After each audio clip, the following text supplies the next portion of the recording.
Hello and welcome to this special edition of Head to Head on UATV. I'm Tom Bell. We're at the Creative Ukraine Forum here in central Kyiv, and I'm pleased to say joining us right now is Vilma Misiukonienė. She is a consultant for EU affairs and digital policies. We're going to talk about culture, innovation and digital transformation in Ukraine and around other parts of Europe as well.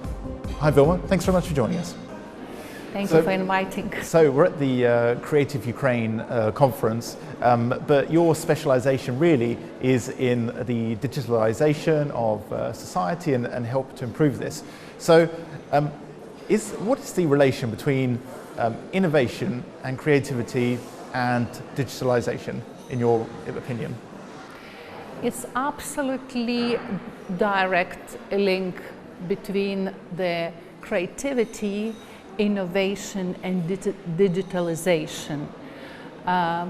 All this innovation comes from the people which see and feel the world differently, which see what the others can't see, from the empathy and from the things that they got it from the environment or from the childhood.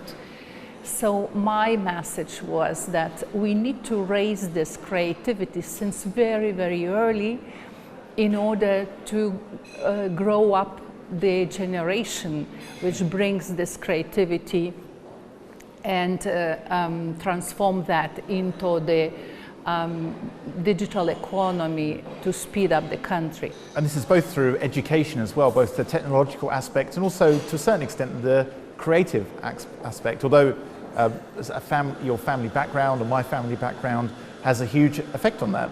Well, in your case especially. Yeah, well, you know, my mother is a teacher, my father was an engineer, but my ancestors were very much related to the creative world, as I bring the example of my cousin of my grandma, you know, who was the second husband of Anna Akhmatova, which actually born in Ukraine, in Odessa, and I thought that the language of two geniuses, you know, that was the language of creativity.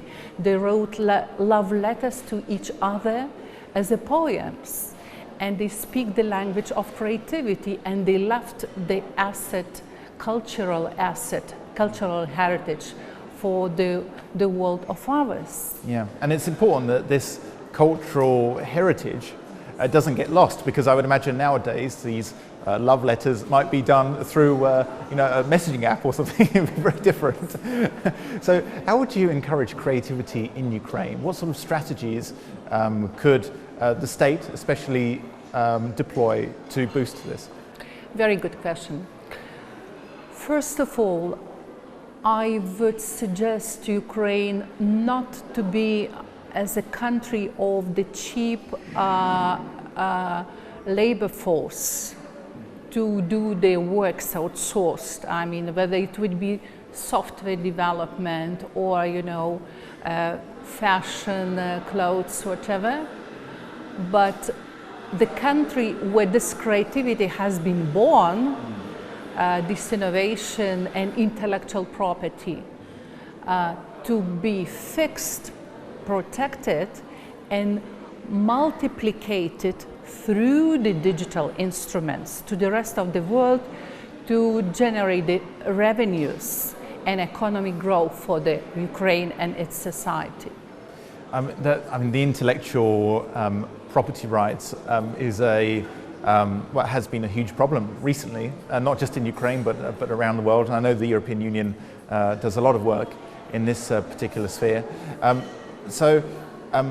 You mentioned education as well. I mean, do you think there are enough programs that are available in the European Union and to neighboring countries that promote this innovation, that promote culture? Yeah, well, I think, you know, if you take the Western world and Eastern Partnership countries like Ukraine is, you know, the Western world, they have the culture of this creativity and the protection of intellectual property, this cultural heritage protection for the long years, yeah, and the education about this. While we, like the countries which are coming as a post-Soviet, you know, so they are very, very newborns, and they need to look at that more precisely. But my message is that, first of all, it's probably not about the law putting the education about this intellectual property, which actually is very important, but about thinking how to embed this copyright, how to embed this digital asset into the technology, because the technology goes faster than the law, much more faster, and there are more innovative ways to record that in the digital way with the new things like blockchain, and to be disseminated over the big audiences. So my suggestion is that Ukraine should definitely think how the laws should be put in place, and in parallel, the government strategy on the innovation promotion, helping the startups, helping the young artists to sustain, to grow up, and to be visible. This is very important. Promotion of those young artists and startups. So that is the crucial, because it's a driving force. But as I said, as the third pillar, look at the technology. Technology is helpful, and with the technology you can do the revenues for the creative industry. I mean, I noticed there you speak a lot about young people, but technology has to be inclusive in a way, and one of the challenges that any country, especially Ukraine, faces is that in the sort of traditional times of doing bureaucracy, everything was done on paper, very few of the systems are matched. So how important is it actually, how important is the sort of digitalization side, and how important are the sort of the foundations of this, building up the foundations to actually even make this happen? What sort of steps are needed? Oh, well, I think you are right. It's this is a big inclusion, you know, and it's very visible between the generations. The youngsters, they feel like that's the environment and they can manage everything, but they are not deciding the policy. They are not deciding, you know, about how does it would be gonna build on the administration level or whatever. While digital is a powerful tool to make information transparent, to make the dissemination effective, to save the cost for the state budget, to save the time for the citizens to access that, and to go cross-border, the country cross-border.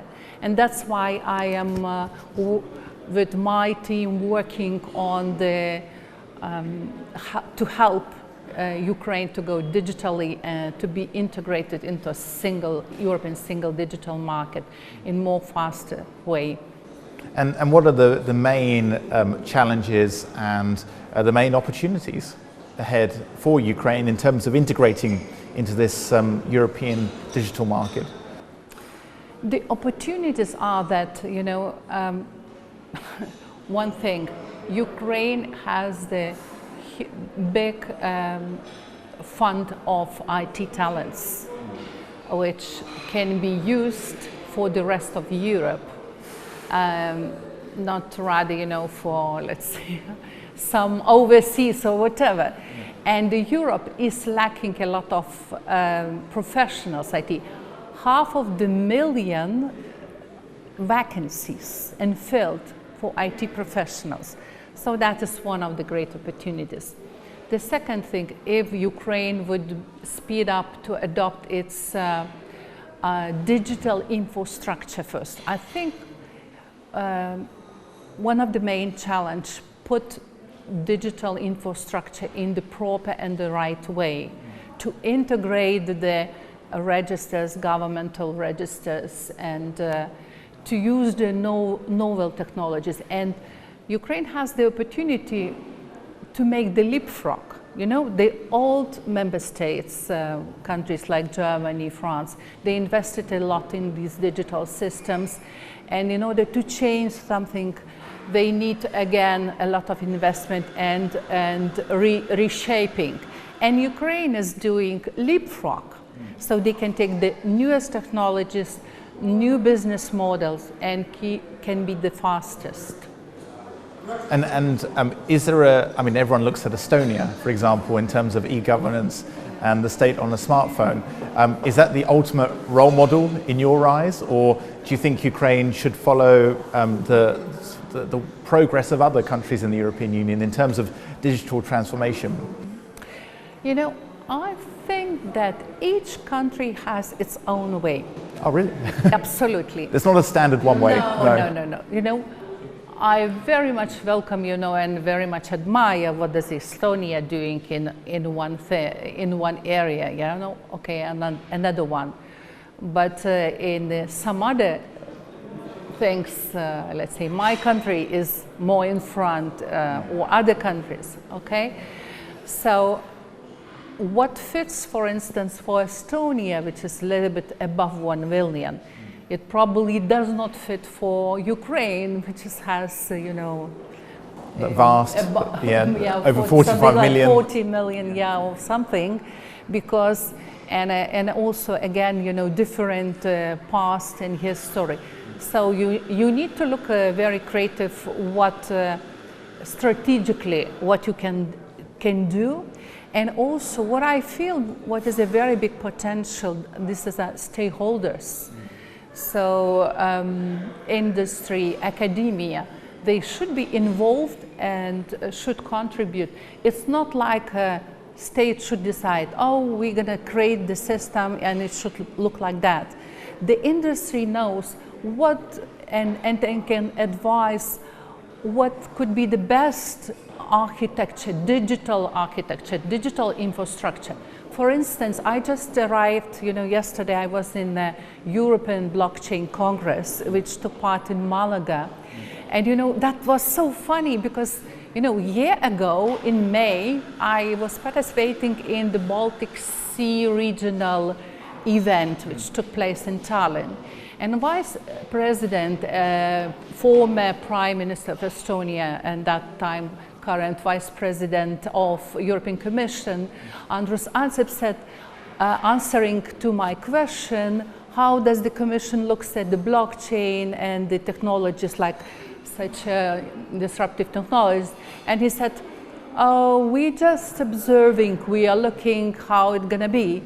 And you know, yesterday, a high-level official director from the DG Connect said, yes, we want Europe to be front runner, and we say we have no time, we need to speed up, and that's why we invited you, 2,000 people, you know, policymakers, governments, in industry, academia. So the Commission helped and facilitated creating blockchain, a partnership forum in the several groups, policy, technical, and they starting the plan of building blockchain European infrastructure, and the member states are welcome to join it. And I also spoke with him about our initiative Lithuania is doing with Ukraine. Yeah. On building the bridges, digital bridges, on the mutual recognition of trust services. And that director raised in front of the audience saying, so we very much welcome such initiatives like Lithuania is doing with Ukraine. So that was really great to hear that now the Commission changed its point of view, saying, no guys, we have no time if we don't want to be the losers, because others would be the first runners. So that's messages also for Ukraine. You shouldn't sleep. and just grab an opportunity and go together with us. That's a perfect note to end on. Thank you so much for joining us. Thank you very much. So that was Vilma Misiukonienė. She is a consultant for EU affairs and digital policies. You've been watching a special edition of Head to Head here on UATV from the Creative Ukraine Forum. Stay tuned for more.